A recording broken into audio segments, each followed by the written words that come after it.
Hello everyone, welcome back my YouTube channel.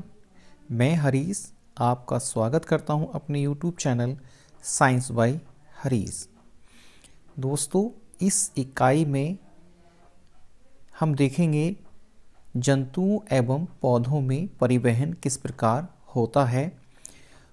इसके अंदर जो हम कवर करेंगे उसमें सबसे पहले देखेंगे हम कि परिसंचरण एवं परिवहन की आवश्यकता क्यों होती है। इसके बाद में देखेंगे कि जंतुओं का परिसंचरण तंत्र। दूसरा नंबर, रक्त क्या होता है, रक्त वर्ग क्या होता है, रक्त वाहिनी क्या होती हैं, हृदय स्पंदन, रक्त का आधान किसे कहते हैं और ब्लड बैंक किसको कहा जाता है। फिर देखेंगे दोस्तों कि पौधों में परिवहन, जाइलम एवं फ्लोएम, यानी इन सभी टॉपिक को हम कवर करने वाले हैं। इसकी दोस्तों कई वीडियो होंगी जिसके पार्ट्स अलग अलग हैं, तो आप सभी वीडियो को अवश्य देखें और अपने इस टॉपिक को ज़रूर कवर करें, क्योंकि ये परीक्षाओं में अक्सर इनमें से प्रश्न पूछे जाते हैं। तो चलिए देखते हैं। सबसे पहले देखते हैं कि परिसंचरण एवं परिवहन की आवश्यकता क्या है या क्यों होती है।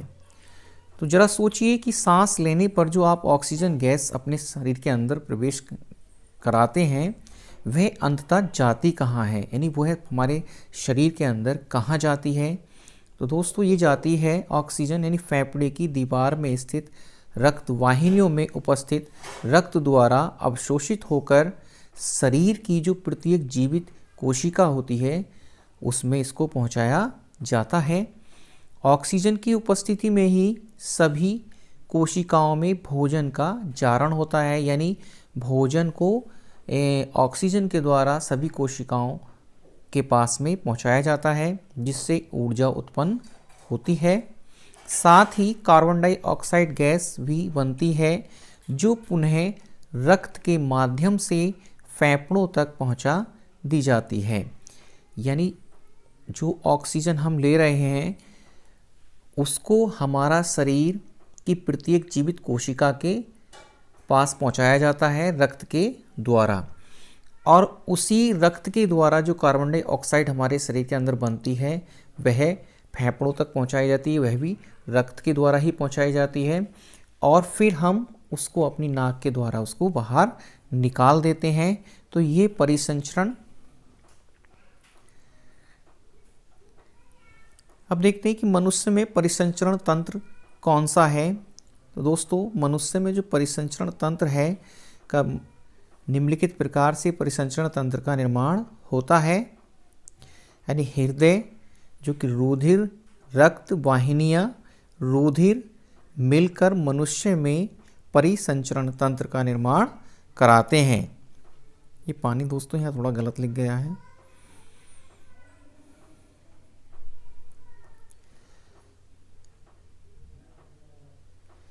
देखते हैं कि किस प्रकार हमारे शरीर में परिसंचरण तंत्र होता है, यानी हृदय और शिरा और धमनी। तो दोस्तों ये शिरा और धमनी क्या है, इनके बारे में अभी हम इसी वीडियो में चर्चा करने वाले हैं। तो वीडियो में आप बने रहें, स्किप ना करें, शुरू से अंत तक ज़रूर देखें। आपको कुछ ना कुछ इस वीडियो से आपको सीखने को ज़रूर मिलेगा। देखते हैं हार्ट। सबसे पहले देखते हैं इसमें हम हार्ट। ये क्या है कि हार्ट जो होता है मनुष्य का हृदय गुलाबी रंग की और एक ये तिकोनाकार पीसीए संरचना होती है, और इसका आकार लगभग हमारी जितनी मुट्ठी के बराबर होता है। ये वक्ष गुहा में हमारे बाईं ओर स्थित होता है। हृदय में 4 कक्ष पाए जाते हैं, 2 कक्ष ऊपरी भाग में जिन्हें एलिंद और 2 कक्ष निचले भाग में जिनको निलय कहते हैं। हृदय के दाएं भाग में जो हृदय का दायां भाग होता है उसमें दायां आलिंद व दायां निलय होता है। ये बायां थोड़ा दोस्तों गलत लिख गया है यहाँ पर, में कार्बन डाइऑक्साइड युक्त, तथा बाएं भाग में यानी बायां आलिंद व बायां निलय में ऑक्सीजन युक्त रक्त बहता है। तो प्रश्न पूछ लेता है कभी कभी कि हमारे दायां जो आलिंद है और दाएं निले में कैसा रक्त बहता है, तो वो है कार्बन डाइऑक्साइड युक्त, उसमें नहीं रक्त में कार्बन डाइऑक्साइड मिली होती है। नेक्स्ट है कि दोनों आलिंद व दोनों निले लयबद्ध तरीके से सिकुड़ते तथा फैलते रहते हैं, जिन्हें क्रम से संकुचन एवं शिथिलन कहते हैं, जिसके कारण हमारे शरीर में धक धक की आवाज़ सुनाई देती है। आप अपने बाईं ओर सीने के वहाँ पर हाथ रखिए, आपको पता चलेगा कि आपका हृदय धक धक कर रहा है। तो ये धक धक जो सुनाई आवाज़ देती है, जिसे हम हृदय स्पंदन या धड़कन भी कहते हैं। स्वस्थ मनुष्य के शरीर में जो हमारा हृदय लगभग 1 मिनट में 72 बार हृदय स्पंदन करता है, यानी सिकुड़ता और फैलता है। संकुचन की अवस्था में रक्त हृदय से पंप होता है, यानी जब संकुचन की अवस्था होगी तब हृदय जो है रक्त को पंप करता है, जबकि शिथिलन की अवस्था में रक्त हृदय में भरता है। हृदय में रक्त शरीर के विभिन्न भागों से शिराओं के द्वारा आता है, यानी शिराओं के द्वारा आकर के रक्त भरा जाता है और हृदय से धमनियों के द्वारा शरीर के विभिन्न पार्ट्स तक इसको पहुंचाया जाता है। आइए जाने हमारे शरीर में रक्त किस प्रकार बहता है। तो दोस्तों, शरीर के विभिन्न भागों से कार्बन डाइऑक्साइड युक्त जो रक्त होता है, जिसको हम अशुद्ध रक्त कहते हैं, ये शिराओं के द्वारा हमारे दाएं आलिंद में लाया जाता है और दाएं आलिंद से ये दाएं निले में पहुंचता है, जहां से इसको जो है फुफ्फुस के द्वारा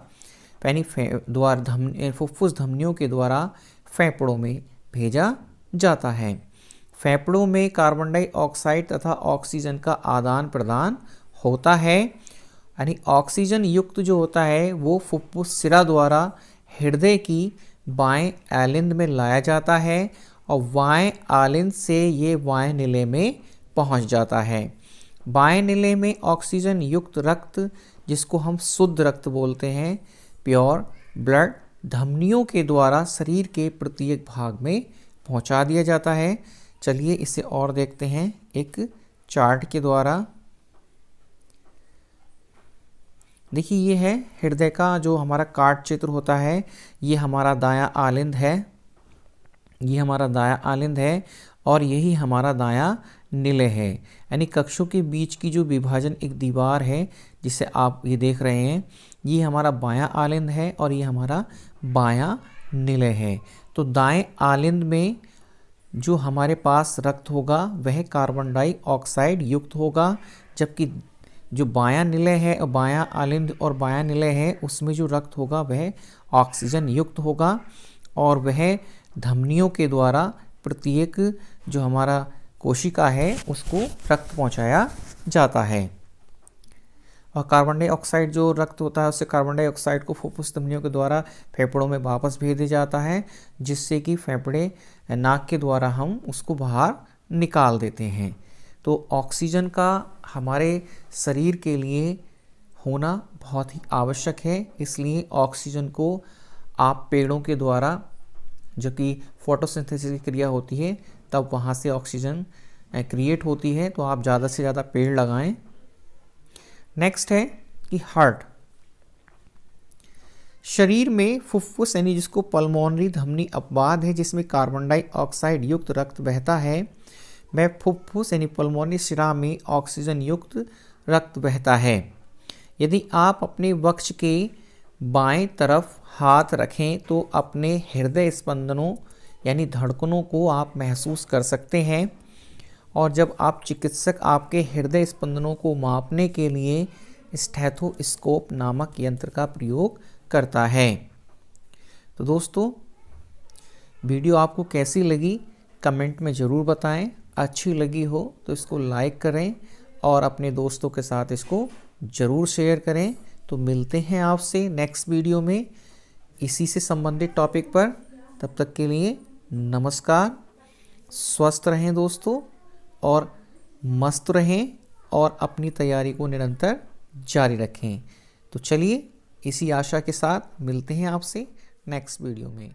नमस्कार।